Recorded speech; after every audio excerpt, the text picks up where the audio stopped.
What's up, guys?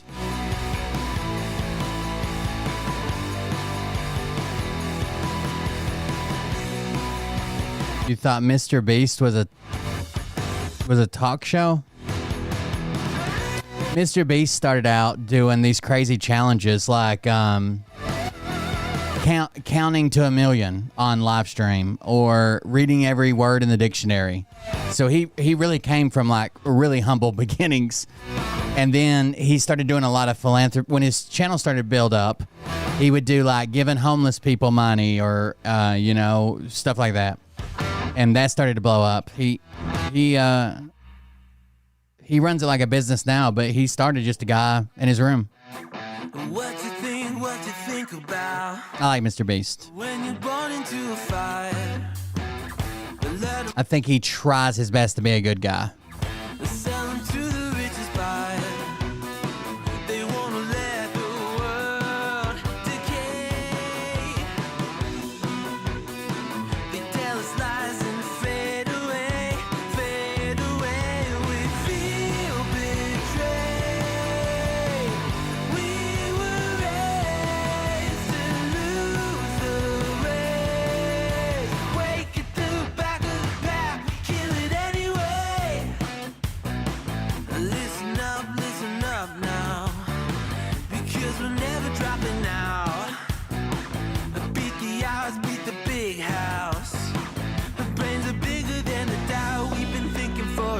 Never let the truth fade away. This is bigger than ourselves. We won't let the world burn away. Burn away. We feel betrayed. We were raised to lose the race. Wake it to the back of the pack. Kill it anyway. To play.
That's that, and do this. There we go. Hey, roll the Dennis, intro. It's me, the Linda Binda from TikTok. I wanted to make this video because I wanted to thank you for watching Cold Beer Confessionals with Will Bird. I think that's just incredible. I've watched a few episodes, and I'm just like very intrigued. But you know what I'm most intrigued in is Big Daddy's meat stick. I heard that it's very thick, like a good old German sausage. Linda and her coochie loves that. Oh, never mind. Let's not go there. Anyways, I hope you have a good show and enjoy it as you can. There's a lot of weird things that go on, especially when it comes from the realm of Linda Bindaland. So, enjoy the show. Thanks for watching. Peace out. Welcome, everybody. I am Will Bird, and this is the Cold Beer Confessional. Thank you for joining us. Welcome. We're a little bit earlier tonight, weren't we? Yeah, 15 minutes by the time we got started. Thank you guys for joining us. So thank you for being here. I'm Will Bird. This is Cold Beer Confessional. If you want to support the show, make sure you like, share. You can also do bits or whatever the donation is wherever you're watching. And then coldbeer.fund, which is the website that's up on the screen now. Coldbeer.fund. where you can support the show, and make sure you're following my other social media links. I've got Twitch, Kick, YouTube, Twitter, Instagram, Telegram, Facebook, TikTok, Rumble, and Discord. We're trying to build our Discord community back. We went to Telegram for a while, but I don't like Telegram. It's full of a lot of Q-tards, I guess. I went there to chase the Q-tards when that was most of what I covered, and now I don't really care for it so much. I like Discord. It's got rooms separated, so we're back on Discord if you want to join us there. Talk to me through the day or other people associated with the show. There's been some conversation. It's picking up, definitely. It was like dead for a while, but it's picking up some. So check out our Discord if you're interested in having more communication than just the show. All right, we got a few things to go over. We can actually watch the video I was just watching on TikTok. This is this guy. I ran into him the other day. I want to say that he was live streaming under a different name. I thought he was live streaming under the name Goose. He's very frustrating watching people try to talk to him on live streams, but whatever. MAGA commentator Ben Shapiro just called out Donald Trump and his family for their corruption live on his show. When you lose Ben Shapiro, you know something's wrong. Take a look. So the claim is Ben Shapiro calls out Donald Trump and his family for corruption. That's the claim. Silly goose, but I doubt that's what actually happened, but please proceed. Many of the organizations that Donald Trump Jr. is connected to are making an enormous amount of money during this period of time when his father is president, which raises awkward questions, certainly, about Trump administration policy, ranging from Trump meme coin to World Liberty Financial to gigantic real estate deals in Qatar.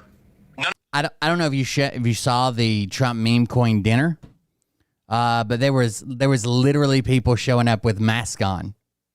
A bunch of people from China, a bunch of people that clearly had interest in U.S. foreign policy or U.S. domestic policy. None of this is an amazingly good look. This administration is doing too many important, I'll say it again, this administration is doing too many important things to be bogged down with conversations about how members of the Trump family or the Witkoff family or any of the other families surrounding the administration are making bank while President Trump is president in countries that... Basically, it sounds like Ben Shapiro's calling him out. Like, he's saying even if you're not, it looks like you might be doing something wrong, but even if you're not doing something wrong, why would you even entertain this? Because it's going to lead to people assuming that you're doing something wrong. President Trump is attempting to negotiate with. That is not a good thing. At the very least, it is not a useful thing. Well, you see, Harry, this is what accountability looks like. Unlike you guys on the left, where you guys were just denying the Hunter Biden laptop, you guys were denying the deals that Hunter was getting from the Ukrainian government and companies while his dad was sitting in office. This is what accountability actually looks like. Point, did he say anything about corruption? I do agree. The optics of it does not look good for the Trump administration. One of them's directly tied to Trump, right? He's building hotels under his name. He's running a meme coin under his name. He's building a crypto suite under his name, and then dealing directly with these countries. And all the important things they're doing. As Ben goes on to explain, he's talking about all the important things that the administration... This is just accountability, guys. How this is taking away the light from that. Once again, Harry, he did not mention anything about any type of corruption. Let me know what you guys think in the comments. MAGA commentator Ben Shapiro just... I think no matter what, Ben Shapiro could have come out and said, Trump is the most corrupt president I've ever seen in my life. And you'd be like, well, when he says corruption, what he really means is, he doesn't mean corruption like Biden corrupt. He doesn't mean like Hillary. He doesn't mean like Obama. What he really means is the root word of corruption. Like, you would make an excuse no matter what. And that leads us to Trump's corruption. So, first of all, there are reports coming out now, and we've talked about them before, that basically foreign countries that are being hit with tariffs or receive U.S. aid, which is almost every country in the world, we help them out with something. Tariffs or U.S. aid are basically being strong-armed into doing business with Starlink. Even currently, now that Elon Musk says he's stepping away with the from the administration, it seems like if Trump and his administration are not telling people this, somehow they've got it in their head that if they help out Starlink or one of Elon Musk's other businesses, then they will be rewarded somehow through the U.S. administration. explosive allegations that Trump and Musk are running a scheme with the tariffs. Representative Greg Cesar just called for a massive corruption probe into what he calls a really serious allegation that Trump and Musk ran a tariff scam where countries dodged tariffs by signing contracts with Musk's companies. Now it's all starting to make sense. Listen to this. Musk continues to find ways to enrich himself while he was virtually running the White House and is still deeply. So it's not just Trump. It's not just his family. It seems like everybody around Trump. So I'll admit this. The first time, did Trump enrich himself some as being president? Yes. And it was kind of annoying because he wanted to play this. Oh, thank you very much. Jeffrey Winkler bought 12 six-packs. Thank you very much. It was more annoying not knowing that, like, every president probably, their family probably gets money and has better opportunities and blah, blah, blah. It was more annoying because Trump was trying to be like this ultimate moral character, saying, I don't even take a salary. I don't even take a salary. I'm losing money, while he was charging like this incredibly outrageous fees for like Secret Service, and his kids are running around making tons of money. Like, I get it, just by the status of your parents, your kids, your family, your whatever, are probably going to get better offers, right? They're probably going to be involved, whether you promise them anything or not, right? They're probably going to get job offers. They're probably going to get to work here. They probably have friends that are going to do this and take care of you there. I understand that. But to go out and play like you're completely innocent, not only are you innocent, you're losing money while you're president is wild.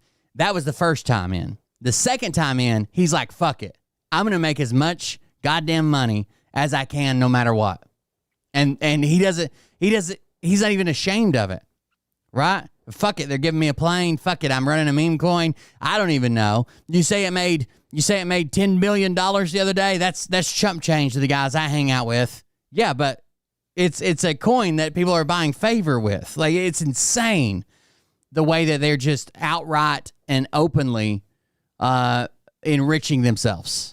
Deeply involved in the Trump administration. In breaking news, myself and Representative Dave Amo, and then also Senator Chris Murphy, have called for an investigation into these allegations that are really serious. This whole tariff scam has not been about bringing American jobs home, but instead, what Trump has been doing is threatening massive tariffs on countries, and then reporting and leaks have started coming out that these countries are then opening up to Musk's companies and signing contracts or looking at contracts with Starlink as a way of getting out from underneath these tariffs. You could be paying thousands of dollars more a year in your consumer goods because of these tariffs, all so that Trump can basically extort countries to do business with his buddy Elon Musk that bought him the presidency. That is the core of corruption. That is the definition of kleptocracy. And so we need to become a Democratic Party that is anti-billionaire, anti-corruption, and pro-worker. Finally passed. And we heard this from different members of the State Department, right? At embassies and agencies negotiating and visiting these other countries. And we heard that they were bringing up,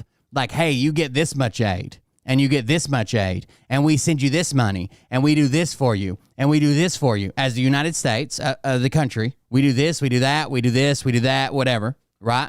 And then on top of that, they were saying, wouldn't we feel better about giving you all this money if you went ahead and approved Starlink's, operating license, or if you kind of cleared the ground to help them get set up here, or if you did that's insane, right?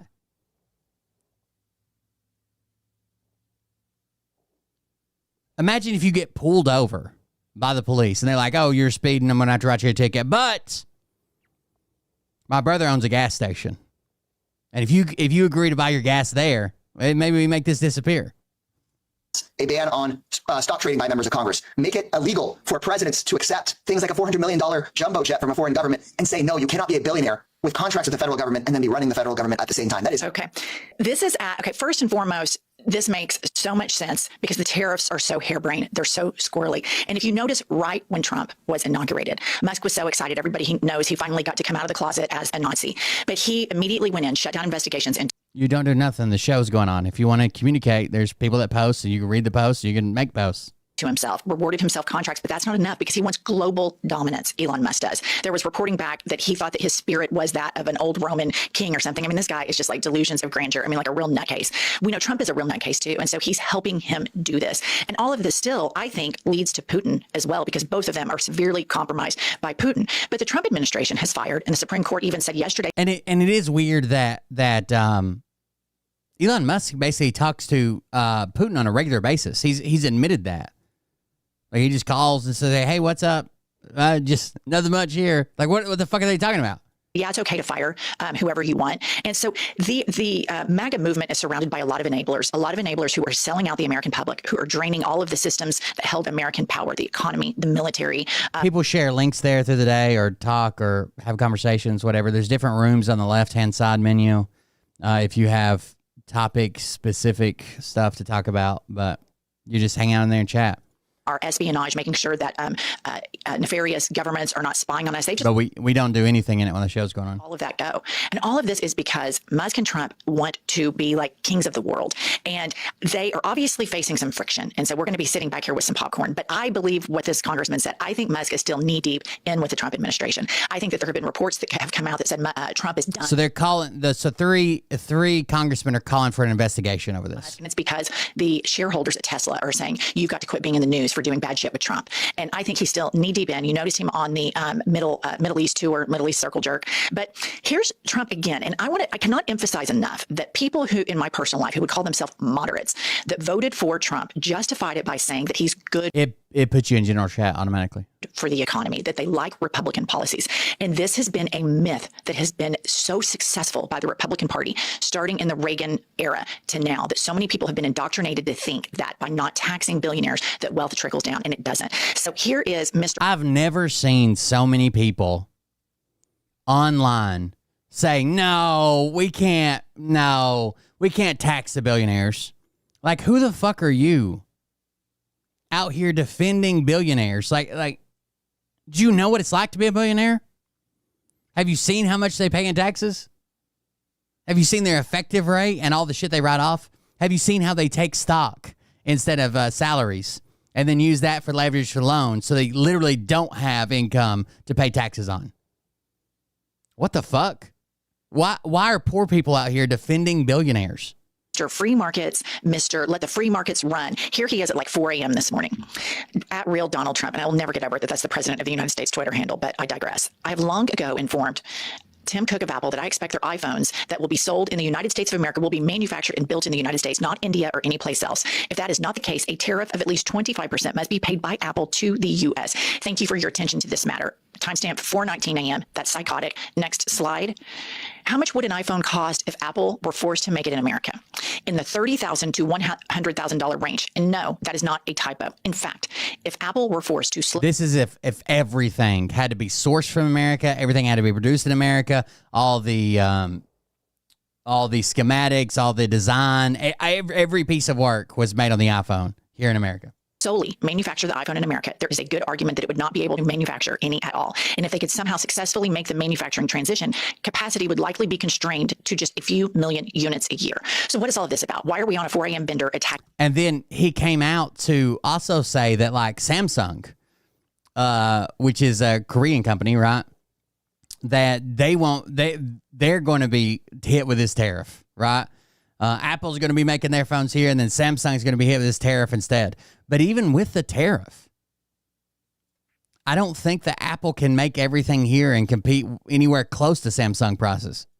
Tim Cook. Well, it's been reported that, Trump had his crypto bribery dinner last night, that Tim Cook didn't pay, he didn't play, and he didn't show up. So Trump starts all of these crazy ass tweets. Another tweet that I'll spare you guys from reading. Well, it's been reported that, Trump had his crypto bribery dinner last night, that Tim Cook didn't pay, he didn't play, and he didn't show up. So that's why he's really mad about. That's why he's tweeting at 4 a.m. Trump starts all of these crazy ass tweets. Another tweet that I'll spare you guys from reading is he is now attacking the EU, and he is calling for a 50% tariff with the EU. I'm just going to speculate here, but I guarantee you what happened is last night he's grandstanding with all of the foreign corrupt nationals that are bribing him through his meme coin. He also said randomly first thing this morning or the same day that tweet went out, I don't know if that was yesterday or the day before, Anyways, that he's considering putting a 50% tariff on the EU. Why? Because, I don't know.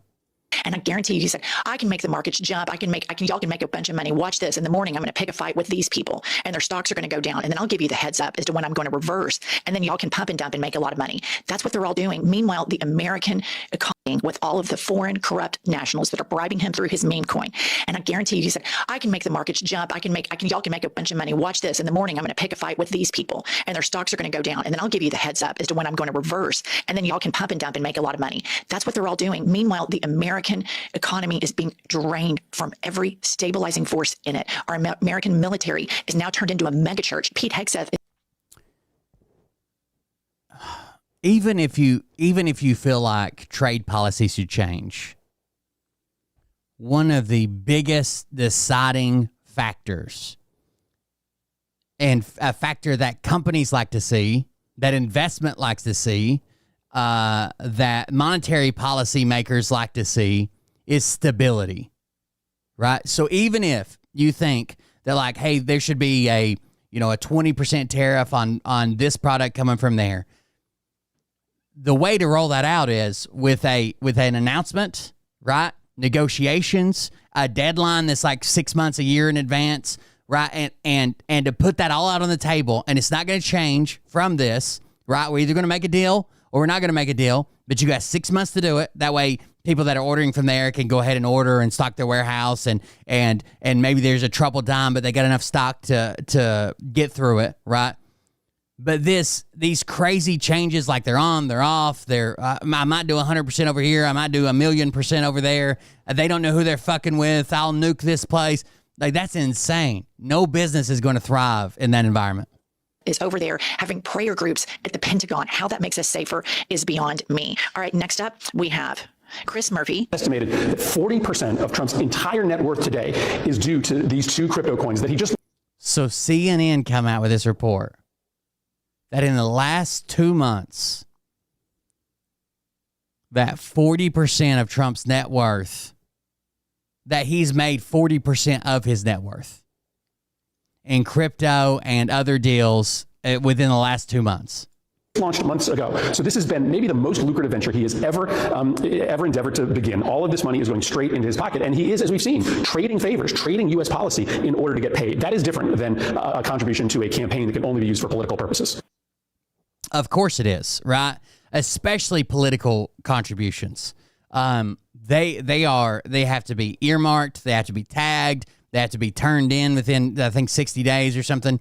And then somebody reviews them and make sure they were valid purchases.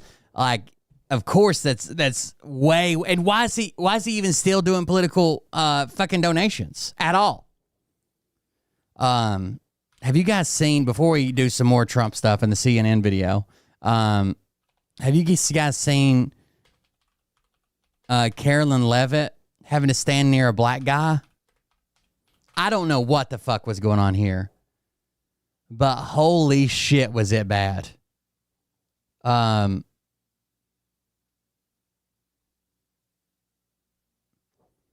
think it might be this video. I see there's a talking head over this, but let's see. So I've been tagged in this video. Okay. Carolyn Levitt's in the background, and there is a black police officer beside her. Okay? And she gives him the side eye a couple times, and then someone across from her says or does something, and she kind of points at him a couple times. Then that guy backs completely out of the frame and like goes down a hallway, and then suddenly she's like, damn, it took long enough. Like, it's just so weird. Watch this.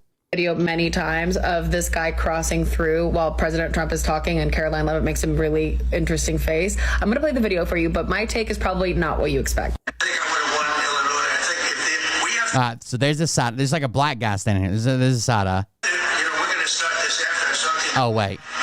No. This isn't the video. I'll find it in a second.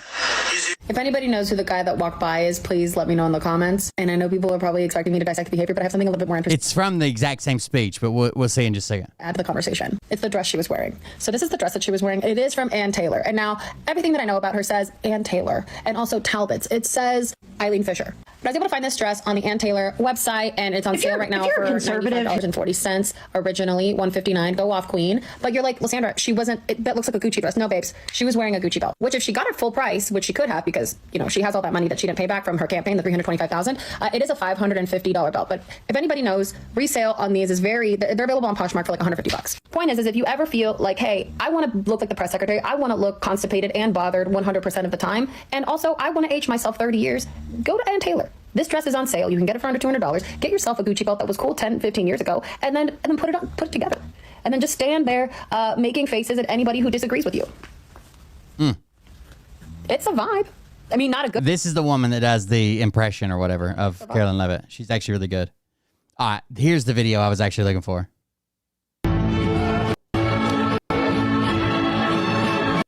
All right, so Carolyn Levitt almost stood next to a black guy, I'm assuming. Black man. All right, see her in the background? Now she's getting in her position, right? Now it's going to zoom in. She points at him. She looks at him. She points at him. She looks at him. He backs the fuck up right away from her.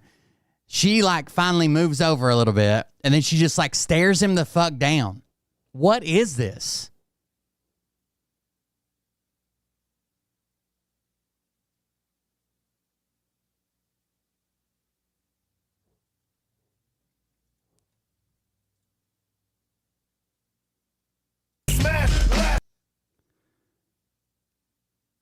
There's a couple people that zoomed in at what is going on here, dude.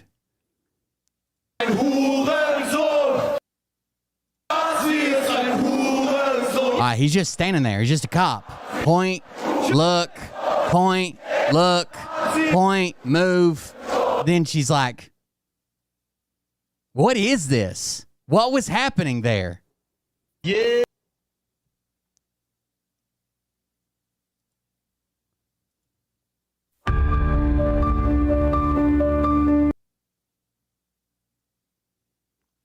She's looking across the aisle. Point, look. Point, look. He backs off. Then she gives this stink eye to him. What the fuck is going on? He doesn't even get out of frame. He's still in frame. When he steps all the way over here to the furthest he goes, he's still in frame. Did she not want to be near him, or was he too close? I don't know what the fuck's going on. Here's where it's recreated.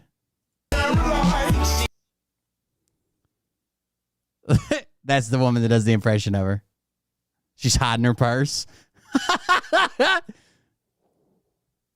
It was full panic mode. It's the first time you ever see a black person. They give them badges and guns. What the fuck was that, dude? That was, I don't know. That was so weird. All right, let's grab this CNN video. CNN takes a close look at Trump's family business ties to the Middle East. With President Trump on a 4-day visit this week through Saudi Arabia, Qatar, and United Arab Emirates, his family's expanding business interests in the Middle East are facing fresh scrutiny. The Trump organization has plans for luxury skyscrapers, golf courses, and a deal involving cryptocurrency in the region. CNN senior investigative correspondent Kyung La has more. A close look at the Trump Organization portfolio finds the Trump family's business ties to the Middle East have more than tripled since his first term in office, according to a CNN tally. Even after Trump retook office, the Trump brand has been... I think two things happened here. I think the immunity ruling is huge. I think the immunity... 40% of Trump's entire net worth is due to 2 different crypto coins. I think... the immunity ruling's huge from the Supreme Court, right?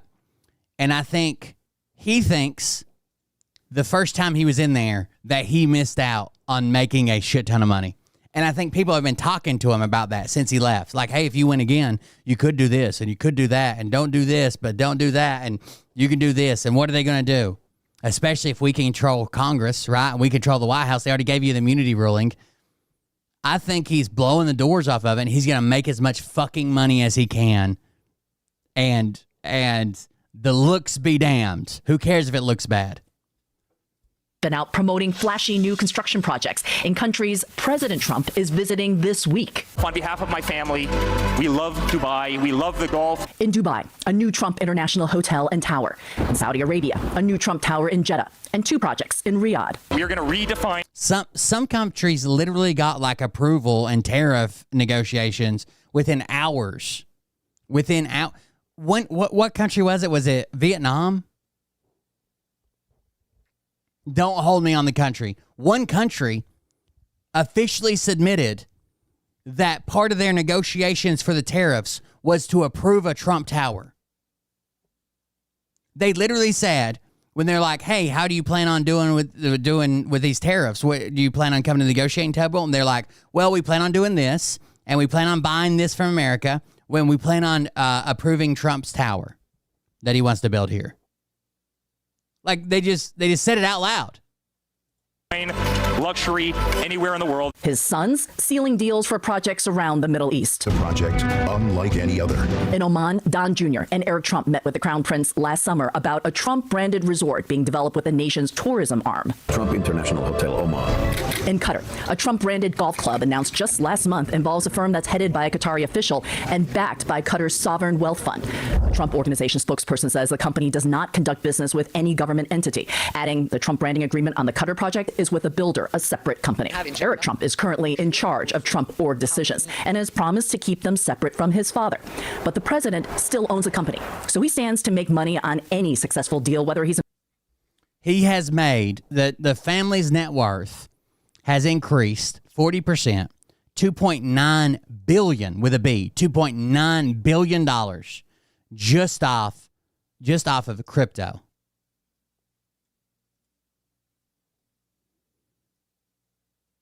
$40% of his net worth, $2.9 billion in crypto coins. 2 cryptos, Trump and Melania coin.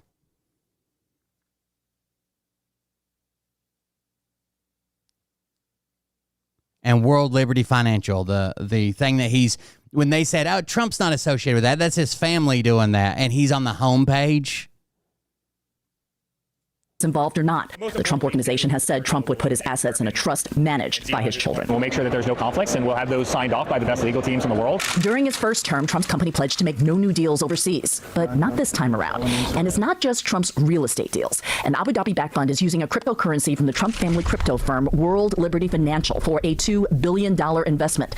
Critics say the result, the public can't separate Trump the president from Trump the businessman. Is he making the decision from the basis of what's in the United States' interest, what's in the American people's interest, or is he looking to benefit his business partners, his own business, his own bottom line? The White House rejects those questions. It's frankly ridiculous that anyone in this room would even suggest that President Trump is doing anything for his own benefit. Trump says his business relationships aren't just for the billionaires, but for Americans. It's an honor to have such a great investor investing in our country. One publicized early win came from this Emirati billionaire, Hussein Sajwani. He built a Trump-branded golf course and villas in Dubai years ago and spent... Of course he did. Mar-a-Lago. He's promising to invest $20 billion in U.S. data centers. I sat down with Sajwani earlier this year. The election of Mr. Trump impacted the decision to invest. Yes, impacted from point of view that we think it's going to be more pro-business. And if that happens, of course, we will invest. How important is a Trump name to your business, to your brand? It's very important. Those villas we have done, we made money out of them, and customers are happy, and we are happy, and he's happy. And Kim Locke joins me now. Can you remind people the claims that President Trump made heading into this trip? Well, he's summing it into one word, Anderson: jobs. Now, President Trump says that he will bring in more investment into the United States by traveling into the Middle East as Donald Trump, because he is so well known because of those relationships. He is estimating that just based on the meetings that he is having this week, that he will be able to create 2 million jobs, without getting specific as to how he's coming up with that number, Anderson. All right, Kim Locke, thanks very much. Tonight, a who's who of American business leaders at lunch with the Saudis and President Trump, waiting in a long line, up to an hour, Jeff Zeleny said, just to shake the hand of Trump and the Crown Prince. Among those on the guest list were the heads of Amazon, NVIDIA, OpenAI, Palantir, Uber, Coca-Cola, Google, and Boeing. And of course, Elon Musk was there, front and center, Einstein, Of course he was. here tonight. Where else would he be? And NVIDIA, largest chip maker in the world, had been the story of NVIDIA going up and up and up, and one of the biggest stories of the year, crushed by Trump's trade war. But did announce today, of course, they're in Saudi Arabia, so they got a deal to sell chips to Saudi Arabia. Maybe not the biggest market for that, but so what? They got the deal. You think this is no coincidence coming on the heels of what starts this week off, which is suddenly the big drop of Trump's tariffs on China? So think about the timeline, right? The weekend, obviously, like the dream scenario in terms of for the market, you have some sort of de-escalation, the China trade deal. He goes to Saudi Arabia in terms of Trump. Jensen, Palantir, everyone's there. But then think about now the next gen chips. Who's getting it? It's not China. It's Saudi Arabia. And that, to me, I view that as just a further shot across the bow. And I think that's something right now that China is taking very note of, because as we've said, there's only one chip in the world that fuels the AI revolution, and it's Jensen and NVIDIA. Right now it's NVIDIA. Peter, so how much we know every time you have a president go on a trip like this, you get a whole bunch of deals. Yeah, it's for official acts, but they left it so broad and to be interpreted, he can basically try to claim everything's an official act. And Boeing was not to mention. We'll talk about a ruling that they've this crazy thing that they've slipped into the new budget deal, the reconciliation deal about the rulings to where basically they're not going to allow, if there's a ruling against them, they're not going to allow any sanctions to be placed against them. They're not going to allow the judicial service to use any of their funding or money that they've been allocated to put any sanctions against the government that they've made against them, and it's retroactive. We'll talk about it in a second. Is there, but it used to be like a whole bunch of Boeing planes. Now we're getting a Qatari Air Force One, so that's different. But the kind of a bunch of guys lining up and doing deals that may or may not actually mean anything, but get a lot of pomp and circumstance. It's not new. Right. But in this case, they're lining up for an hour to shake hands. What's the significance of it? You know what? Look, I'm thinking of the visuals of the whole experience. We were talking. We've been dogging the new sheriff in town for a while, waiting that the deal we needed to get done was the big kahuna was China. Yep. And we actually, the three of us, did not. We were not painting a picture that deal was going to get done. We thought we would get a Vietnam or one of the smaller deals in advance, and we finally, and if you remember, we held hands and we had our. This all comes from a report which you guys can read called the Trump's Crypto Conflicts of Interest by Virginia Cantor, Ambassador Norm Eisen, Richard Painter, and Tom Jocelyn. One is the Chief Anti-Corruption Counsel for the State Democracy Defenders Fund. That's Virginia Carter. Ambassador Norm Eisen is executive chair of the State Democracy Defenders Fund. Richard Painter is former associate counsel of the president and chief White House ethics lawyer for President George W. Bush. So this is literally chief counsel and ethics for a president. And then Tom Jocelyn is a senior fellow at the Just Security. I'm sorry. And it is a report that came out on April 23rd. Of 2025 about his crypto, about his conflicts of interest with the crypto, about World Liberty Financial and all the crypto that they're trying to interact with, about other cryptocurrency agencies saying, hey, we'll list, your coin if you'll do this for us. It's insane, dude. And the fucking boomers, the people that yelled about Joe Biden's son being in business dealings with anybody for fucking years, even though they could not tie that directly to Joe Biden in any way, shape, or form, are too goddamn dumb. They don't even think crypto's real. So how the fuck are we ever going to get this fucking taken care of? Kumbaya moment that he was going to sweep on in on a golden goose and go, I made the deal. It was some backdoor diplomacy. And that's what he ended up doing. And then off of the heels of that, and the market responded incredibly after a weekend of all that talk. The deal is done. We don't know the particulars of it. Monday market up 1,000 points. Spectacular show, right? Yep. Showing that it's a bipartisan 501c4 nonprofit. And they do these reports like it's not even left leaning. The market wanted, right? And then to then show up in Saudi Arabia and do that, it was as if you've got to think that again the lawyers and shit are from the Bush administration. The visuals of it were spectacular, and it sounded like it was all premeditated in the way it was done for him to look good, make good deals, and he's in a good spot. I think it's important. I think they're lining up. Yeah. You want to be on the good side, not the bad side, and I think that's why you have Jensen there and everyone else. Well, it is personal in this case. And other countries know it's an implied threat, right? Our towers better be approved.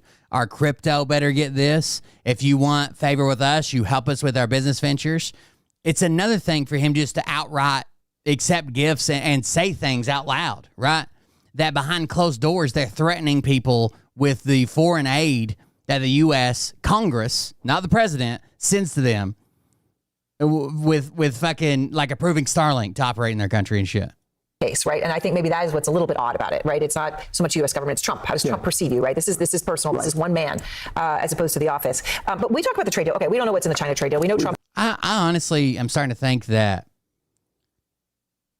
Elon Musk's a weird guy, and maybe he does want to go to Mars. But there's a big chance that that's just a fucking Ponzi scheme, right? If he can get other people excited about it, and if he can get that rolled into politics, he's gonna have a blank check. Slash the tariffs from 145 to 30%. So maybe there's not much there, but the market got the tariffs to come down. That's what they wanted. But the prices, I'm curious. So we saw Yeti. You got some Yeti stuff, coolers or like cups or anything. All right, definitely. We need the hourglass. We need the hourglass. Not to get in the way of the whiteboard. Okay, let's do the whiteboard because I want to give that its own special moment. Okay, Yeti prices. Coolers went up in April. So if you're buying a Yeti cooler, coolers went up by 7%. I'm sorry, 7%. Water bottles and those tumblers, if you're buying, were 11% higher. And we are and dog bowls. Dog bowls, okay? I have a Yeti dog bowl. I'm not buying another one right now. You know why? You know why? Because I'm not going to pay 22% more for a dog bowl for no reason. And that is what it is, 22%. 22% increase for Yeti dog bowls. Okay, here's what I'm saying. It's very hard once this happens for it to go back down. Right. So where are we when it comes to inflation and stuff that's now baked in, regardless of what does or doesn't happen with China? Well, I would just say, and then Peter, is like, when you look at the CPI and everything else, that's pre-tariffs. In terms of some of that inflationary number. Now it comes down to the next 4. He's not dumb. He knows how much, when Kennedy gave the mandate to go to the moon, he knows how much we spent, going to the fucking moon. 6-8 weeks, you obviously talk to Port LA and others, inventory that obviously is that price increases come through. And like you said, and Peter and I have talked about, once you start to increase prices, they don't decrease, right? And I think that's the issue right now for the Trump administration as well as for Powell and the Fed. Right. Well, as significant as is that we got a deal with China, we still, yet again, don't know any specifics. Right. And so that kind of keeps it we're still in the corridor, right? And as much as the market was really happy with the fact that we did do that, not a good deal which is better, a bad deal or no deal at all? I think at that moment. And now let's bring in. So I think that was the setup for the deal and the hourglass. I mean, time's ticking in terms of not just was this a tariff-free hourglass. I think this was a fancy thing. Exactly. Look, this might be double now in terms of the hourglass, but now it comes down to India, Vietnam, and ultimately what China, and we're just going to continue to focus on the hourglass. And the tariffs in China are still higher than any time in history. Yeah. 30% before Liberation Day would have been horrific. Correct. But you know what? Look, I think we talk about it. We talked about the fact that the market has rebounded almost all of what we lost since the Liberation Day. Yet some of the stocks had really been broken down. I mean, even though the indices are maybe back up to where they were, there are a lot of stocks that have suffered a lot. But if you look at it from the trough to the tip, from April 7th until May 2nd, we actually went from a bear market to a bull market territory. So it's amazing how we talked about it. Was it climbing a wall of worry? Yeah. Why is the market doing that? Because they had some sense we were going to make a deal? Indices is a weird plural of indexes. Index, I guess. And now the bottom line is, how long will it be until we know the specifics of that? Well, that's going to be the key. So just keep counting. It's all about the hourglass. It's wild that no one wants to call it out. No one wants to say anything. I don't know.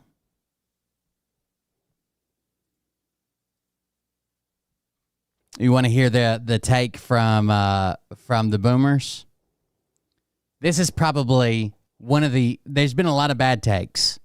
This is probably one of the worst takes from the Boomer Parents podcast, The Necessary Conversation.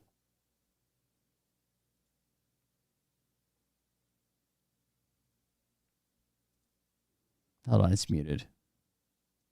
Oh, it's down here now. Do you think that anybody can love America and disagree with Donald Trump? No.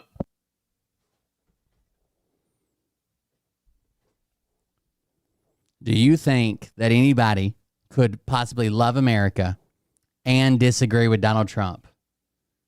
No. But you disagreed with Biden and Obama, and you love America. It's because they were communists. We're Americans. You have to agree with Donald Trump to be an American. Do you think that anybody can love America and disagree with Donald Trump? No. Mom? No, because he's our president.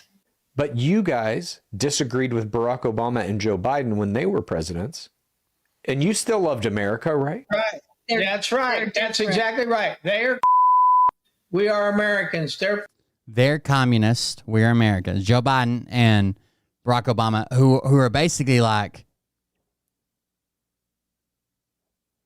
middle of the fucking road. I mean, you don't get any more plain than Joe Biden. Barack Obama wasn't out here fucking creating all these new mandates or crazy things.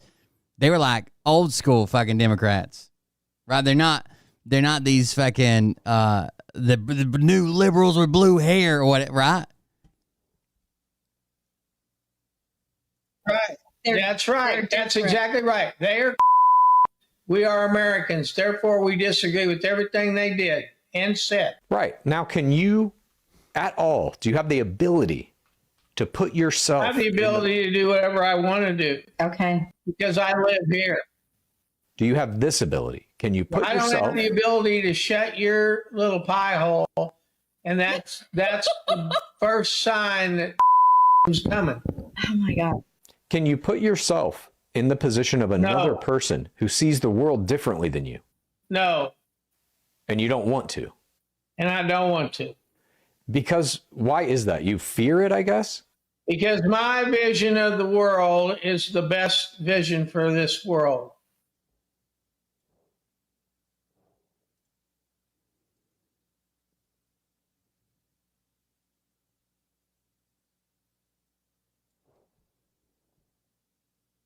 It's insane, dude. Yeah, that's father, mother, and son. Do you think that anybody can love America and disagree with Donald Trump? No. Mom? No, because he's our president. But you guys disagreed with Barack Obama and Joe Biden when they were presidents, and you still loved America, right? Right. That's right. That's exactly right. We are Americans. Therefore, we disagree with everything they did and said. Right. Now, can you at all, do you have the ability to put yourself... I have the ability to do whatever I want to do. Okay. Because I live here. Do you have this ability? Can you put yourself... I don't have the ability to shut your little pie hole, and that's the first sign that is coming. Oh, my God. Can you put yourself in the position of another person who sees the world differently than you? No. And you don't want to? And I don't want to. Because why is that? You fear it, I guess? Because my vision of the world is the best vision for this world. It's insane, isn't it? It's insanity.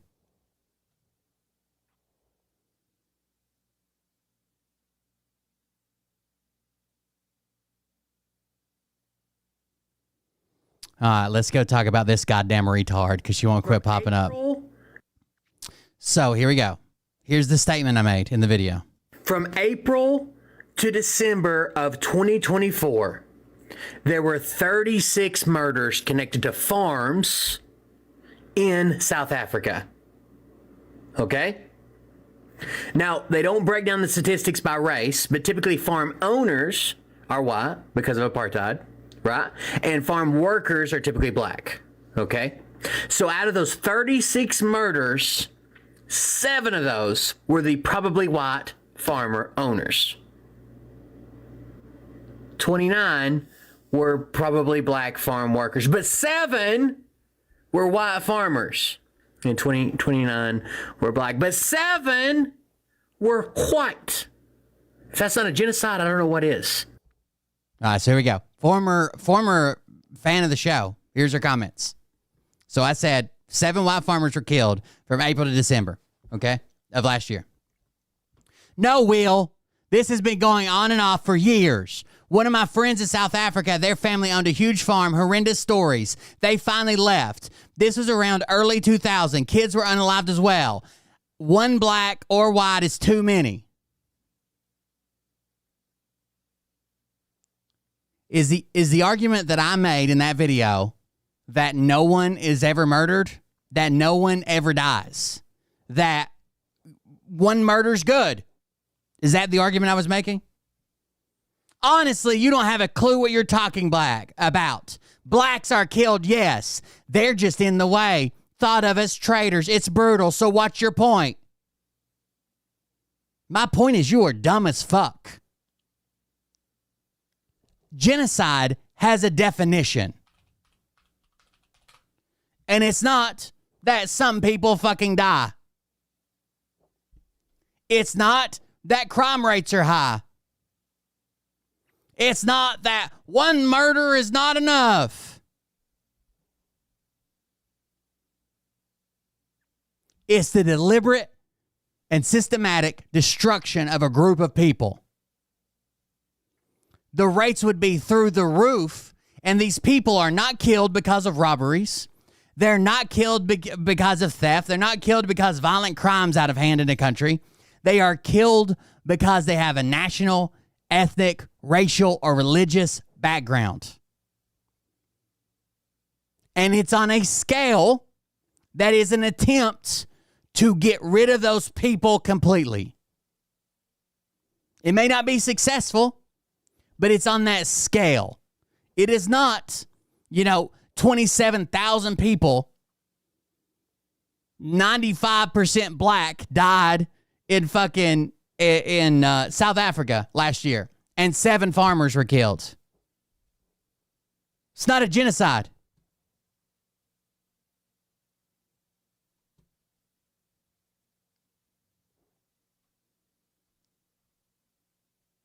This person 2 goddamn months ago, well, longer than that, 3 months ago, was like, I'm out of here. I've had enough. You won't see me around here anymore. I'm a Trump supporter. And then since then, they've just come into retarded shit that I didn't even claim. Black people are killed too. What's your point? That there's not a genocide. I just said it. 7 white people being killed is not a genocide. There are more black people killed by the police every fucking year in the U.S. You want to start calling that a genocide? Are the police committing a genocide against black people right now? Is that what we're going with? God damn. Why are people so fucking stupid?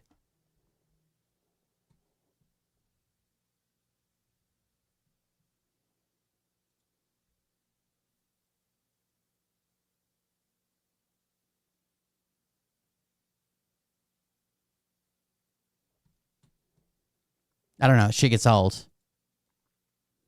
If you don't want to be around here anymore, don't be around here anymore. You don't have to fucking comment on every goddamn thing I post.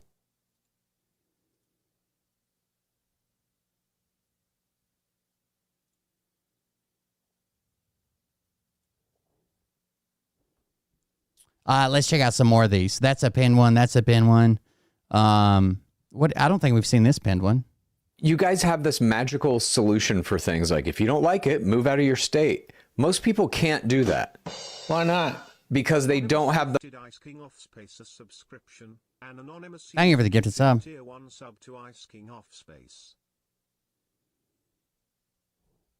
Thank you very much. The money to do it. Why not? Stop it. Could you have just moved a state without, back when you were working, could you have just packed it up and moved? No. We did. You moved with the job. Not everyone can find another job. That's when you get involved in your politics in your state and make changes. That's when you wish you'd have got a better education. Okay, but they're getting rid of the Department of Education. So how do you get a better education? You go to privatize education. Dad, I want to get into your line of logic here because this is interesting to me. So you say, if you don't like how the schools are in your state, move states, right? Yeah. I don't have enough money to do that. Well, then you need to get a better job. I can't do that, you say, because I don't have a good enough education. Then we're right back in the beginning to the states don't provide a good enough... Where'd you get that pitiful education? At a lib school. Huh? Okay. Everybody has enough money to move. You guys have this... Everybody. Is that true? Does everybody have enough money to move out of state?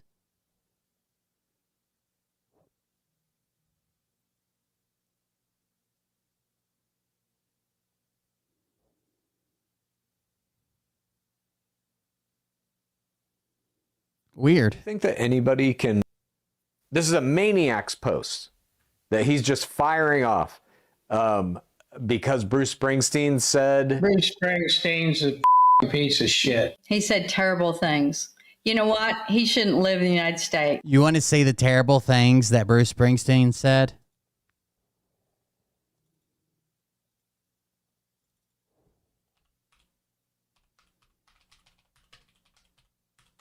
You want to see the terrible things that he said? The horrible, horrible, horrible things that he said about Trump. Is this it?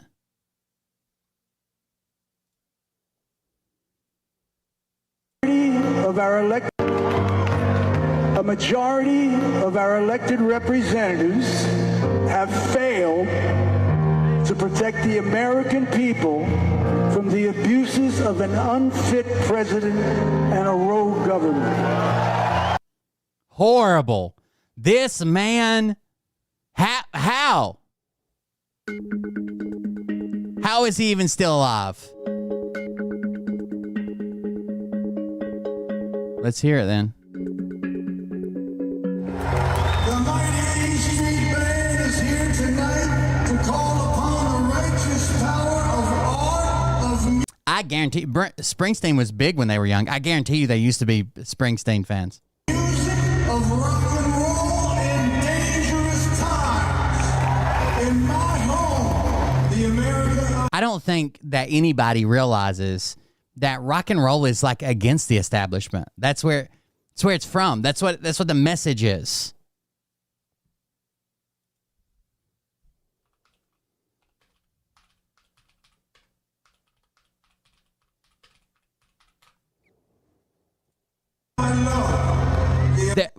I hear people playing Rise Against all the time in the background of their Trump videos. The band Rise Against. They literally have a song called The Prayer of the Refugee.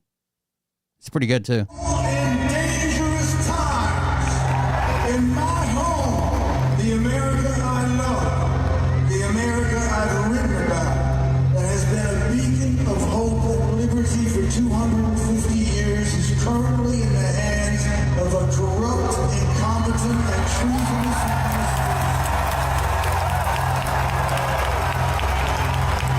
Tonight, we ask all who believe in democracy and the best of our American experience to rise with us, raise your voices against authoritarianism, and let freedom reign. So that's the horrible things he said for context when they're talking about him. How horrible he is. Because Bruce Springsteen said. Bruce Springsteen's a piece of shit. He said terrible things. Terrible. He should Terrible. live in the United States. He ought to get his ass out of here. Take his daughter who jumps and rides horses. Get out of here. Hang on. You think he shouldn't be allowed to live in the United States because he expressed dissent? Because he doesn't love our country and talks bad Oh, you're not going to be engaged with them. They're just going to drop something about Jews or some shit. about it all the time. And why It's a trap. run over to the UK to talk like that? Hang on. Dad, Mom, how many times have you spoken badly of Barack Obama, Joe Biden? Does that mean you have Roman Empire? Same. They're not running the country, are they? They were when you guys were shit talking them constantly. So you don't see that there's like a double standard here. You say Bruce Springsteen says something bad about Trump. No double standard at all. None. Bruce Springsteen says something bad about Donald Trump. You say he should leave the country forever. Yes. If he doesn't You like say our something. He's been bad-mouthing But how long did you guys complain about Obama? the United States for decades. Hang on. But when you say something bad about Obama or Biden when they're in office, you're just being good Americans, right? That's exactly right. That's exactly right. That's exactly right. This is insane, dude. That he's just firing off because Bruce Springsteen said. Bruce Springsteen's a piece of shit. He said terrible things. You know what? He shouldn't live in the United States. He ought to get his ass out of here. Take his daughter who jumps and rides horses. Get out of here. Hang on. You think he shouldn't be allowed to live in the United States? Wait, take his daughter that rides horse? What a fucking piece of shit. His daughter rides horses? Get that bitch out of here. Take his daughter who jumps and rides horses. Get out of here. Hang on. What does that have to do with his daughter? Get out of here with your daughter Jessica Springsteen. You think he shouldn't be allowed to live in the United States because he expressed dissent? Because he doesn't love our country and talks bad about it all the time. And why does he have to run over to the UK to talk like that? Hang on. Dad, Mom, how many times have you spoken badly of Barack Obama, Joe Biden? Does that mean you have to leave the country? They're not running the country, are they? They were when you guys were shit-talking them constantly. So you don't see that there's like a double standard here. You say Bruce Springsteen says something bad about Trump. No double standard at all. None. Bruce Springsteen says something bad about Donald Trump. You say he should leave the country forever. Yes. If he doesn't like say something, he's been bad-mouthing the United States for decades. Hang on. But when you say something bad about Obama or Biden when they're in office, you're just being good Americans, right? That's exactly right. That's exactly right. God, these people are insane. If he would have said, no, I can't take that, to me, that is also a gesture like, don't like you, don't want it. So they would have hurt Cutter's feelings. Trump would have hurt their feelings if he'd have said, no, I can't accept a bribe, a $400 million bribe from you. Sorry. So I really think he was being friendly and said, okay, how many trillion? He was just being friendly. He was just being friendly and said, okay, I'll take it, I guess. Billions of investments did he bring back to the United States this time? 42 trillion, maybe they said? 243 billion in commercial and defense deals from Qatar. So they offer him a plane. They do a little business with him. Dad, do you support Qatar? In this situation, absolutely. Okay. Mom? A deal for a deal. Why not? Okay. So do you know that Qatar supports Hamas and they're pro-Palestine? Right. So like to have a logical debate with somebody, anybody in the world, is including these people, they have to have some semblance of logic that lines up, that holds true, right? So if you make a statement and you take this A statement, can you apply it to situation 1? The same you apply to situation 2, the same way you apply it in situation 3. If not, then there's some type of fallacy built into it, right? Palestinian. Yes, I do know that. So if Trump accepts this gift, do you think that will fracture his relationship with Netanyahu and Israel at all? No. Why not? Because Netanyahu's going to go ahead and do what he wants to do anyway. Okay, but with or without the United States. Hamas is done. Gaza belongs to Israel. You just get used to it. Okay, but Trump is now doing business with and accepting gifts from a country that supports Hamas. That's fine. It will change nothing. And you know what? If he... Jesus. People be able to win American citizenship on a reality show. Should they? Why not? It doesn't do any good. You're not proving anything. What? Just because you win a reality TV show doesn't prove anything. Right. You have to be the host of one like Trump. No. Trump's a citizen. Okay. Mom, do you think people should be able to win American citizenship on a reality show? Probably not, but it would be good entertainment. I do another podcast called Game of Roses where we talk about reality TV. I break it down like a sport. These are my thoughts on this idea of a reality show. I actually don't inherently think the idea is bad. I know people are outraged by it and it trivializes the immigration process, blah, blah, blah. This is how I would make this show. The host of the show has to be an immigrant who has achieved American citizenship. I think that helps a lot. The people on the show, I think at the end, the twist is not only do they all get American citizenship, they all get $1 million to start their lives in America. I think if you did something like that, it may not be terrible, but to have them competing in what people would perceive as a Hunger Games. I think the competition's wrong, right? So you have one person that wins and everybody else gets to fucking deported. I don't think you can make that good. Kind of game. I think a reality show that followed them around and showed all the process they had to go through and all the documents and paperwork and how much they had to spend would be interesting. To get citizenship, I think is not going to fly. I don't think that's going to. I had a honeymoon. You just didn't come with me. Go over very well. You should try to get a job. I went to Kuwait. Should people be able to? Then I went to Iraq. On a reality. It was beautiful. Perfect weather. Thing that you've always wanted to try, but you have never gotten a chance to. Can't think of a thing. Cool. Mom, how about you? Oh, man, I don't know. I'm still trying everything. You have to try something new every day. Maybe do some more things with my horse. He tries to do this simmer down segment. That's what this is, right? He tries to do this simmer down segment where it's been heated or whatever, and he tries to get them to like calm down or whatever, to get back on topic and not just scream at each other. He's going to release criminals near the houses of Supreme Court justices. Do you think that's a threat? Well, if they make him not able to get them out of here, or if they make him bring them back, I'd do that too. I'd put them on the doorsteps of those people that think they should be here. Invite them in for a dinner. Let them you. Let them you. Let's see how you like that. Okay. Dad, do you see it as a threat? No, All right. He's doing silent treatment now. there's nothing to talk about. Let me ask you this. I guess I'll ask you, Dad. Let's see if I can get a... Whoa, you all right? Really? Really? What'd you have there? Some popcorn? What'd he do? He's doing silent treatment now. There's nothing to talk about. Let me ask you this. I guess I'll ask you, Dad. Let's see if I can get a... Whoa. Digging his fucking teeth? Really? Really? What'd you have there? Some popcorn? I had a honeymoon. It was great. Okay. Someone said, it seems like your fucking dad resents you. He doesn't seem like he has an ounce of love for you or your sister. Pretty true. Please. Dad, do you think... I don't think this is a show for you, but whatever. I do know somebody that follows that, but I don't condone their show anymore either.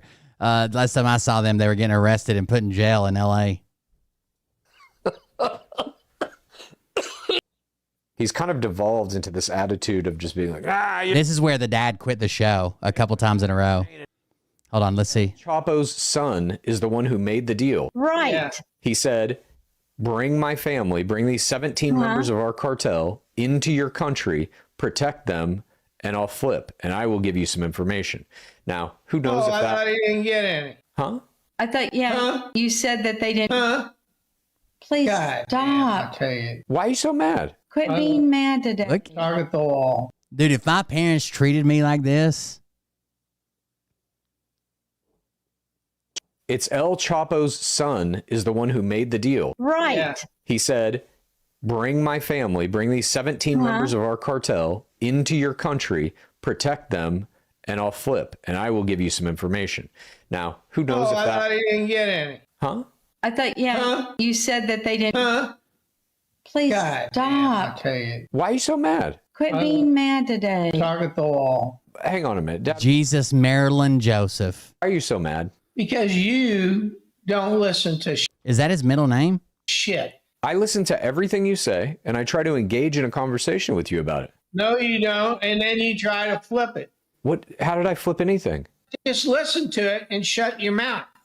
What? Listen to what? What I'm telling you. I am listening, and then I ask you a question about what you've said. No, then I want you to shut your mouth. Well, how is that a conversation? It's not. We're done with the fucking Catholics, the Rome, and the Jesuits. We're done with that conversation in chat. It's not what the show's about. It's not what I fucking believe. You can share it somewhere else or fucking be quiet or be banned, I guess. You just want to yell at me? God damn. Get a conversation. You can go if you want. Everything comes out of my mouth is absolutely wrong, and everything comes out of your mouth is absolutely right. Not everything that comes out of your mouth is wrong, but when you God, he's such a dick. Things that are factually incorrect, I have to tell you that. You and me are not talking about this anymore. It's El Chapo's. This is, I think this is right before he quit the show. Like, he gets up, I think this is it. He says, you don't have to do this, right? We were doing this to have like a conversation, do this podcast. You don't have to do this. You could just leave, and he does. So mad about this. I'm just asking questions. You know you're not asking questions. Yes, I am. Trying to open my mouth and cram a bunch of your horse shit down my throat, and I'm not going to take it. Okay. What's the horse shit here, Dad? Did he bring in 17 cartel members to the United States Yes, to gather intelligence to get rid of all of them. Okay. And that's the part you geniusly leave out every week. Okay, so would you be okay if he brought members of ISIS to live in the United States as long as we were getting intelligence about ISIS? We don't need that. He wiped ISIS out in 2 weeks. I was a bit surprised to see that he let him in, but They didn't surrender. And it did not hit the media the way it should have. 17 members of El Chapo's family are brought in by the Mexican government. It actually showed up on Mexican TikTok before anywhere else. Like, I was watching videos without even translation on them. And I'm like, what the fuck is going on? Why is this going viral? Then finally somebody translated it. They were like Mexican police force or army or whatever the fuck it was. It was like a paramilitary group. We're like escorting them like with guns on them. Like walking beside them. They weren't handcuffs or whatever. And they go to a port of entry. And they're picked up by U.S. people and they just disappear. Why hasn't this even been really news? Oh, it did eventually come out, but it's weird. We don't know what kind of deal he made with them, what information was given, what they received in return. I thought the reason it was kept so quiet is because, like, the Mexicans arrested him, and this is going to be his big bust. They'd be all over the paper that Trump's defeated the cartel or whatever, but it doesn't seem that way. They didn't surrender. They, to my knowledge, these 17 members of that cartel are now living in America witness protection style. They did 100% surrender. They turned themselves over. We taxpayers are paying for their lives. 100% correct. I'm very surprised that you're okay with this, especially because one of your main points that you always make is border security. We have to be safer here. right. We already are. And guess what? We already are, you dumbass. Oh my God. I don't know why you... We already are, you dumbass. You think Donald Trump has to obey the Supreme Court? I think he should, yes. Okay, so you're against what he's doing here? No, I think these guys should be gone out of here. But there's no way that we can give each and every one of these guys a trial. They'll never be gone. They'll never be gone. It would take years and years and years and years. That's how we've done it up until this point. But what if they said that about you? What if they arrested you and they said, oh, you know, there's been this outbreak of crime that has just escalated, right? A bunch of people have been committing crime, and now we don't have time for trials for everybody. So we're just going to, you 300 people over here are just guilty. Everybody else, you get a trial. But you 300, and you got caught in that group. If you are not a Yeah, I don't understand how the sun stays so calm. I'd have lost my shit already. citizen, you need to leave. They are giving them 100, I think it's not 100,000. They're giving them $1,000. Turn yourself in, get out of here. We'll give you $1,000. Come back the right way. But what is that? None of that is an issue here. The Supreme Court has said you cannot do what you're doing. These people need to have the ability of due process so that if they get detained. Yeah, it is. They're very, very, very quick hearings. And they believe it's unlawful. They can challenge that in a court. And the Trump administration is saying, you, we're sending them.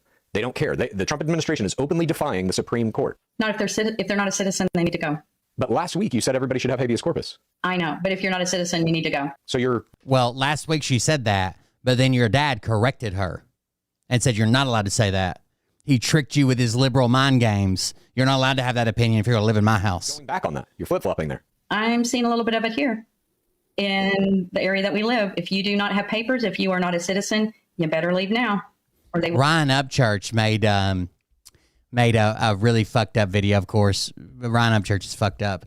He's driving around his town, headed to Nashville. He lives outside of Nashville. But it looks like he's driving to Nashville.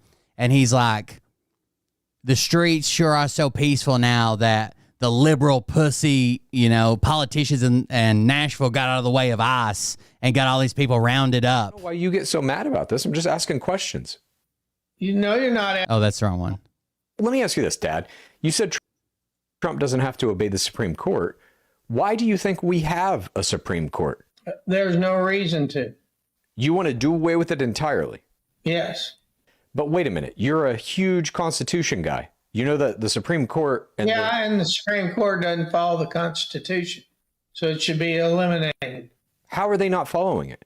They don't. How? In what way? Give me an example of them not following it. This shit we're talking about right now. It's against the Constitution. What is? Them blocking Trump from putting the handcuffs on these people. No. No one's ever blocked anybody from putting handcuffs on the... There's a difference between arresting them and deporting them in the middle of the night to a country they've never been to before. I'm going to say this. You're not going to like it, but you are wrong. Oh, I'm always wrong. The Constitution sets up a system of 3 separate but equal branches of government. Someone says there's really no more point to this show, right? It's obvious that the dad just wants Trump to be an authoritarian dictator. His word is law. The Constitution doesn't matter. At this point, you're just going in circles with him. So the replies. To be fair, if you saw last week's episode where Dad straight up left, Mom became a lot more receptive and responsive. I think that's the point. If you saw last week's show, the dad gets up and left, and finally the mom is like, seems almost like a logical boomer. Like she still is obviously pro-Trump and this, that, and the other. But she actually has a back and forth to just say, nope, he's the law. Dad says he's the law, and I'm not allowed to disagree. Government. The executive, which is the president, the legislative, which is the Congress. Oh my God. I understand all that. You don't need to keep going over it. And the judicial. Yeah. The judicial is corrupt and needs to be eliminated. Let me ask you this, Dad. Let's talk about something else. I know I can get carried away watching a shit ton of these.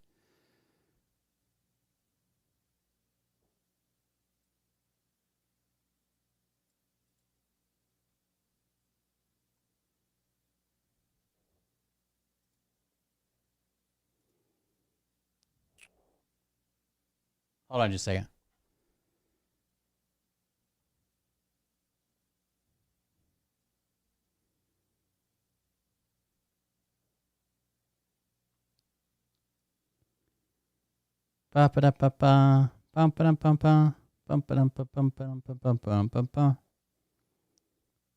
Sorry, I'm checking something right quick. Okay. Let's talk about what they tried to slip into. I think I got a clip for it, maybe.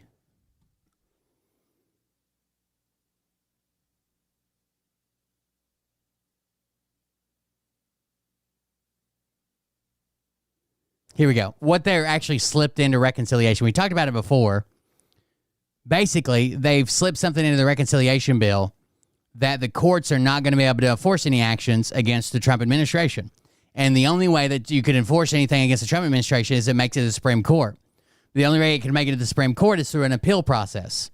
Well, if Trump loses in a district court and he doesn't appeal it, he just doesn't have to fucking listen to it. Here it is. This is laid out pretty easy for everybody. Why did you sneak this thing into the budget bill about the courts? To give the current administration unlimited power. Did we already make this video? Nope. You're thinking about the Supreme Court case around national injunctions. We wanted to hedge our bets, so we did something worse. You're saying that the administration can ignore court rulings and the court effectively can't do anything about it? Yeah. I'm clearly misunderstanding this because that's insane. No, I will happily explain it to you because it's very clever. Oh, I'm going to hate this, aren't I? You know all those executive orders that the courts were saying were unconstitutional? Ending birthright citizenship, deporting people to prisons in El Salvador. If the administration were to ignore those rulings now, they'd be in contempt and So if they ignored the rulings now, they'd be in contempt. And the judges would have this series of things they could do up to going in and arresting people.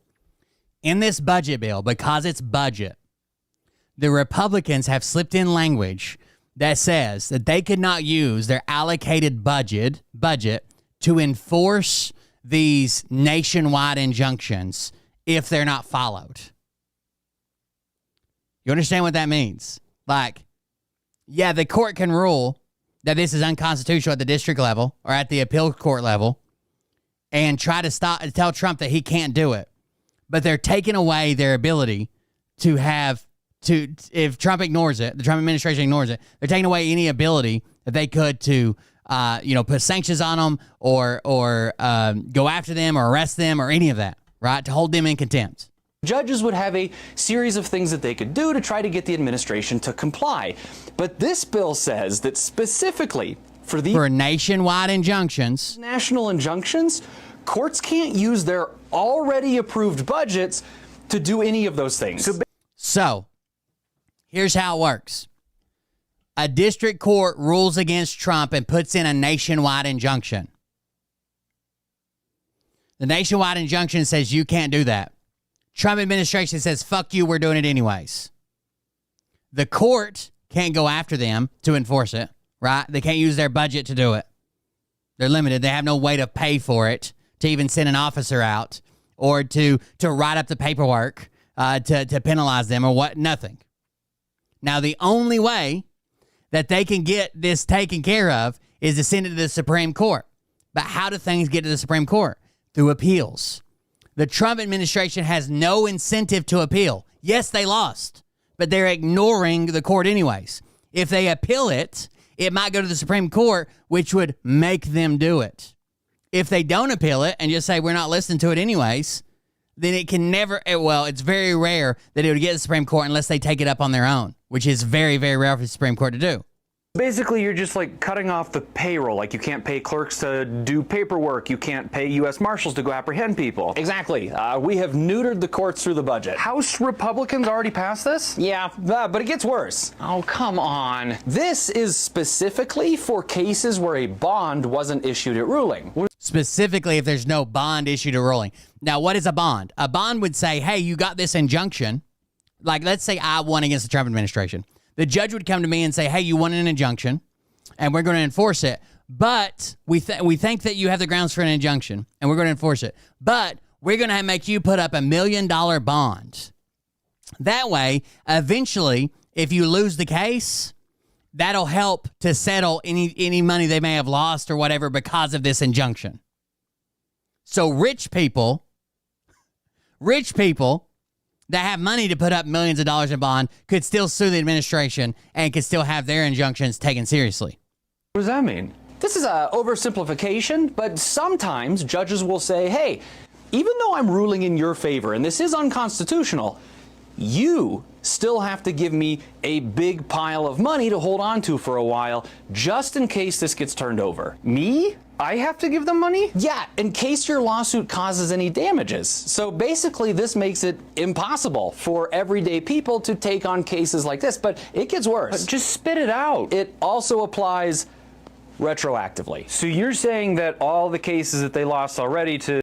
It also applies retroactively. So every case he's already lost, if it has not went to the Supreme Court level, he can just start ignoring. Birthright citizenship, the people that he fired and had to be rehired, the El Salvador. If it hasn't made it to the Supreme Court and the Supreme Court has ruled on it, he can just ignore them. Federal judges and circuit courts, they can just ignore those? This applies to every case. The Muslim ban from the first term, the mifepristone protection from 2023, every case that has not been heard by the Supreme Court forever. Forever. All the way back. Not just Trump's cases, every case.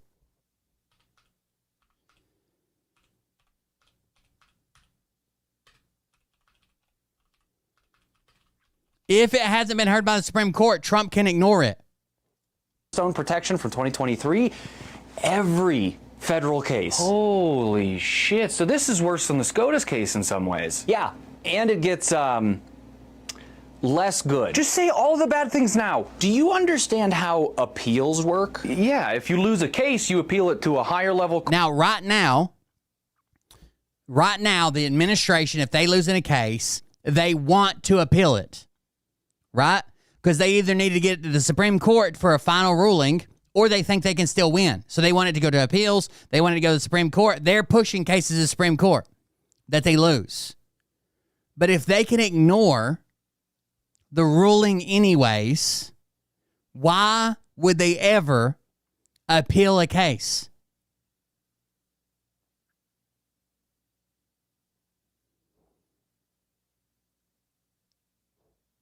Let's say it's me, and I got a ticket, and the ticket's $1,000, okay? And my local court says, okay, you're guilty, pay the ticket. And I can ignore the local court. Why would I take it to the appeals court or any court above it if they can make me pay it? I'm ignoring it anyways. Yeah, there's some paperwork. Yeah, it might show up if someone does a background check on me, but I don't have to pay it. If I take it to a higher court, and they don't agree with me, they'll make me pay it. So why would the Trump administration ever appeal a loss? You can't appeal if you win. You can't appeal it. All you can do is go back to the court and say they're not listening, and the court can't even enforce it because they don't have the budget for it. Their budget is locked from doing this, from enforcing nationwide injunctions. So you remember before, They're basically asking the Supreme Court to stop nationwide injunctions. Everybody, unless it goes to the Supreme Court, everybody would have to file on their own. This effectively does the same thing. This effectively stops nationwide injunctions. Court, and you hope that they overturn the lower level court's ruling. And if national injunctions can't be enforced, the only way to get a national ruling against what we're doing is to get it to the Supreme Court. Shut the fuck up. If the administration loses a case and they're told it's unconstitutional, normally they would want to appeal it to the Supreme Court to get it overturned.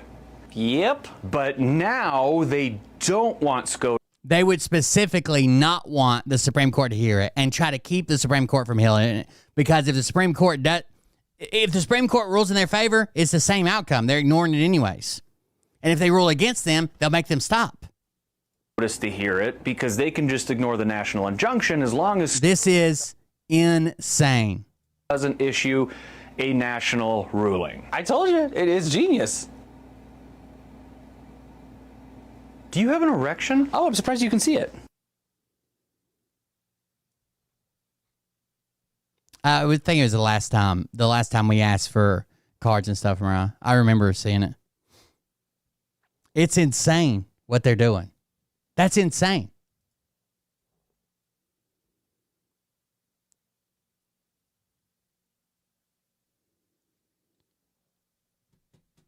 And then Mariah wants me to come home early, so we'll do one last one. Here you go. Why is it in your best interest? You know how people say, I don't want my taxes paying for that. I don't want, SNAP benefits going to those people. They shouldn't get that. I don't want my taxes to pay for that. Well, here's why. Your taxes go for that. By the way, they're still fighting junk food. Who gives a fuck? If you're at a point in your life where you need food stamps to feed your family, who gives a fuck if you buy sodas? What the fuck?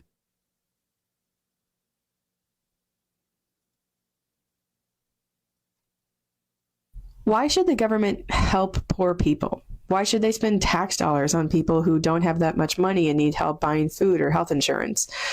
I'm asking this question in honor of the vote this morning, Thursday, May 22nd, that Republicans in the House put forward that will cut $1 trillion from Medicaid and food stamps over the next 10 years. And this is going to be one of those videos where I explain to you why I think the way you think about some things is completely wrong. But why does the government help poor people? Why do we have federal programs like Medicaid and food stamps? More than likely, whether you are in the affirmative or in the... It's not just to help poor people, okay? We get better outcomes when we help poor people. You're going to answer this question based on some version of sympathy and empathy. You feel bad for people who don't have health insurance or can't afford food or don't have that much money. You think that they shouldn't exist in a country that's so wealthy. You think if we have these resources, we should bring up the bottom. Or you're unsympathetic. Those people need to help themselves. It's not my responsibility. Mariah's afraid I'm going to leave her for black people. Same thing with empathy. You're empathetic to the idea that maybe one day you could end up needing food stamps or Medicaid, that you want these programs in place should anything drastic or terrible happen to you. You lose your job, you get divorced, something happens to your health. A safety net, right? Medicaid and food stamps, right? Or you're unempathetic.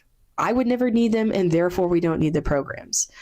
All of those answers make the justification for the program about the person and how you feel about them. Of like, should this kid get food stamps? Well, I don't know. Was his mom married when he was born? Right? Should this woman get Medicaid? Like, oh, I don't know. How hard does she work? Like, how many hours? Like, what's her... It was a dream, you psycho. What's her schedule? When was the last time she put in 35 hours? You're assessing their character. You're assessing their values, their work ethic, their drug history, their marital history, and deciding whether or not to have a program. And that is the absolute wrong way to think about it. Because these programs in our economy function as vital economic investments. And the reason from the federal government's perspective as to why we have these programs is because our economy would be much worse without them. You're not helping poor people when we spend, Medicaid money on them. You're buying better economic outcomes that benefits all of us, not just the people on the program. So, for example, food stamps has it helps the whole country. It brings everybody up, especially when you're talking about a local area, right? When people are fed and have health insurance and are taken care of, it helps the whole area that you live in. It helps the whole country. It's better economic outcomes for everybody. A very obvious and clear effect of helping kids do better in school, because hungry kids don't do that well on tests and they don't do that well in class. So if you give a family that can't afford food stamps, those kids will do better in school. And this is keep in mind, we've had food stamps for a really long time now. All of these effects have been demonstrated in numerous settings, through numerous papers. We know that giving kids food helps them do better on tests. So yeah, from your framing of sympathy and empathy, it's about whether or not you feel sorry enough for the kid that they shouldn't go hungry. But from the economist's perspective, and what is probably the government's perspective, I want to buy higher test scores from that kid. And if I can buy higher test scores, that means that I've bought a higher likelihood of post-secondary education, and I've bought a higher likelihood of labor force participation in the future, and I've bought a higher likelihood of higher earnings. And I've bought those outcomes, and I've done it through food stamps. It doesn't matter what I think of the kid, or if the kid's cute or asked nicely or was respectful or, didn't make me judge him and his parents in public for how he behaved, right? Like he is a vehicle for an investment, and that return is more workers with more earnings. Food stamps also helps kids be healthier when they become adults. Same thing. Hunger is unhealthy. So if I can have healthier kids, that means I spend less on them in the future and that they're more likely to work and earn more. Medicaid makes people healthier and saves lives. To absolute economic returns, healthier people, also more likely to work, also cost the healthcare system less. And if a 35-year-old dies young, that's 30 years of work I didn't get out of them from the economy's perspective. So I'm not here. And all they talk about is the declining birth rate. Have you seen like the right-wing economists and people, wealthy people and business owners, they're talking about the declining birth rate? What keeps people alive? Fucking food and health care. Why the fuck would we not feed them and give them adequate health care if you want them to be members of the workforce? We ought to have a safety net so strong that there are no questions asked. If you don't have food to eat, there's a place to go fucking get it. If you need health care, there's a place to go fucking get it. No questions asked.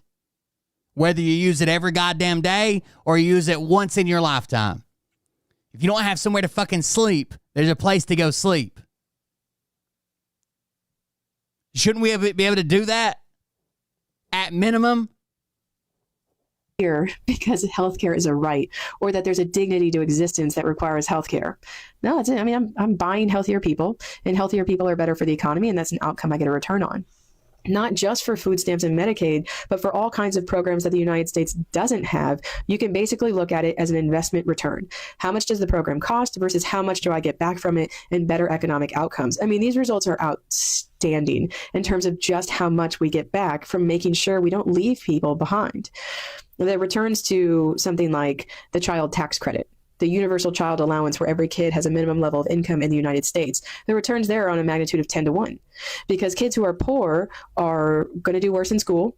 They're going to commit more crime as teenagers, which makes them less likely to work and earn in the future. And some of the biggest savings from the child tax credit, were we to have it permanently, is that you'd essentially be buying lower teenage crime, which is a cold way to think about it, but has a massive return to our economy. And it doesn't make the conversation about what do you think of poor kids, but what do we benefit from not having poor kids? Same thing with paid family leave.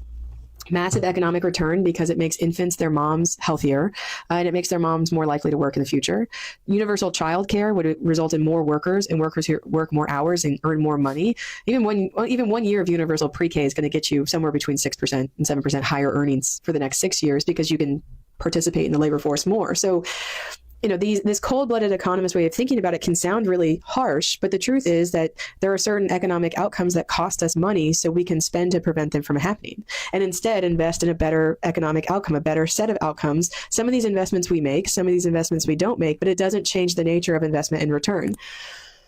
I think about it this way, and I think it's helpful because I don't like getting into character fights. I don't like trying to prove to someone who doesn't like poor people that actually it's okay to help them. I think just making it in terms of investment return really comes down to, do you think that everyone in the economy is meeting their full economic potential? And if you had a way to get them there, wouldn't you want to? Like if I told you that we could have like 5% higher output on net because there are a lot of people who aren't working as much as they could, you would say like, yeah, well, let's have people work. And then I said, okay, great. We need food stamps and Medicaid and universal school meals and childcare, right? Then it becomes like, well, those people aren't good enough. People agree with economic investments and economic returns. They just don't like the people. And so I just try to make it not about the people and more about the returns that they want to see. And this makes it clear just what's at stake with something like $1 trillion in cuts to Medicaid and food stamps, because you're not just losing the $1 trillion, you're losing all of the better economic outcomes that those trillions of dollars were going to buy. You've lost all of it. You've lost lives, you've lost health, you've lost test scores and workers and earnings, and you've lost everything that investment supported because you wanted to punish the people. There you go. Guys, support the show. Me and Mariah are currently poor. So support the show if you can. Do that at coldbeer.fund. I'm out of here. I got to go home so Mariah can prove that she can twerk. Thank you guys for joining us. Thank you for being here. Support the show. We greatly appreciate it. We'll see everybody on the next one. Have a good night. Love you. See you. Bye. But I can tell you this about if this douchebag happens to see this particular show, you don't have the forking balls to call out the people on this planet by name and tell them exactly who they are and tell them the rest of the world who they are. You don't have the forking balls. You don't have the balls. Okay, Scott. Here we go. I think I started some shit. That's right, Marita. It's about to get lit. Get the place in the best. You know that stage is set. You better buckle up, cause you ain't seen none yet. Here we go. I think I started some shit. Piss them off, it's about to get lit. Get the place in them beds, you know that stage is set. You better buckle up, cause you ain't seen none yet. And they say that I'm a lunatic. Well, listen, bitch, I came equipped with a quick wit and a 6th sense for the stupid shit. Where my true believer? Y'all need Jesus. Praise the Lord, head to the extreme. All these false fucking prophets who profit off of gossip. Christina. Drums cocking, begging for a throat deposit. Swinging fucking meat hammers like Thor in a thong. He's strapped to the shaft, eating his chest like he's King Kong. Starving for attention, I'ma make your gut burst. I'll be your huckleberry, I can quench that thirst.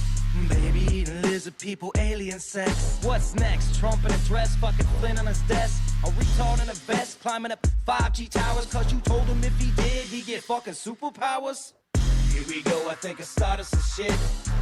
Piss them off, it's about to get lit. Get the place in them beds, you know that stage is set. You better buckle up, cause you ain't seen none yet. Here we go, I think I started some shit. Piss them off, it's about to get lit. Get the place in them beds, you know that stage is set. You better buckle up, cause you ain't seen none yet. I used to find clues too when I was high on shrooms. I found myself a tunnel that led to Jason Q's bedroom. Opened his closet, I found some of his meat rockets. I strapped it to my shoes and then I flew through the roof. I found myself in orbit strapped to an F-16. High on amphetamine, with Trump in between. Put on a light coat of baby oil and saluted the troops. That was like a clip of like an Easter egg from Red Dead Redemption. What? Have a good night, guys. My files. What are you doing? Stop. Fucking stop. I want that. God damn it. I want that new game. An alcoholic. Give me It's like $80 fucking or something though. What's the game I was talking about, guys? Then I got broke and couldn't buy it.